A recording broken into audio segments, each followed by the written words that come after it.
আসসালামু আলাইকুম। Target one থেকে মেহেদি হাসান বলছি।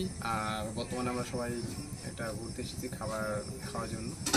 তো না কি বলা যায়, আসসালামু আলাইকুম। টার্গেট ওয়ান থেকে আমি আছি মেহেদি হাসান। তো আমরা এসেছি ইসমি থেকে 1 কিলোমিটার দূরে ড্রিম কিচেনের পাশে একটা ছোট একটা দোকান আছে, রেস্টুরেন্টের মতো।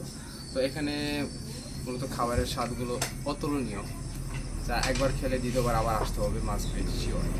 আমি এখন থেকে 2 দিন আগে এখানে খেয়ে গিয়েছিলাম, তো আবারও আসতে বাধ্য হলাম। এখন বাজে রাত রাত 7টা, আনুমানিক সন্ধ্যা 7টা বাজে। তো আমরা এখানে কী বললাম, তো সন্ধ্যা 7টা এখন বাজে। তো আমরা এখানে এসেছি তো হাঁসের মাংস দিয়ে ভাত খাওয়ার জন্য। তো আমার সাথে এসেছে এখানে বাপ্পি, আমার ফ্রেন্ড সিয়াম, আর ক্যামেরার উপাসে আছে টুটুল।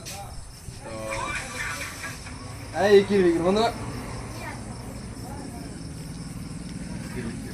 তো আমরা খাবার পরে আজকের খাবারের স্বাদটা কেমন হবে অবশ্যই আপনাদের সাথে শেয়ার করব। তো ততক্ষণ পর্যন্ত সাথে থাকবেন।